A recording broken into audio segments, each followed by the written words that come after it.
Hello বন্ধুরা, আমরা চলে এসেছি এখন সুন্দরবনের প্রত্যন্ত গ্রাম অঞ্চলে।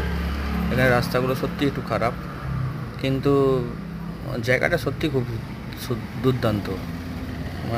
আপনারা দেখুন, পাশে আপনারা এই একটা জেটিঘাট দেখতে পাচ্ছেন। এটা হচ্ছে রাক্ষসকালীর জেটিঘাট। এরপরে যাচ্ছি আমরা, অনেকটা দূরে এখন যেতে হবে, তাও জায়গাটা খুব ভালো লাগছিলো, তাই একটু ভিডিও করলাম। আশা করি আপনাদের ভালো লাগবে। আর যদি ভালো লেগে থাকে আপনারা লাইক, কমেন্ট আর সাবস্ক্রাইব করে দেবেন, একটু শেয়ারও করে দেবেন। থ্যাংক ইউ, পরে দেখা হবে।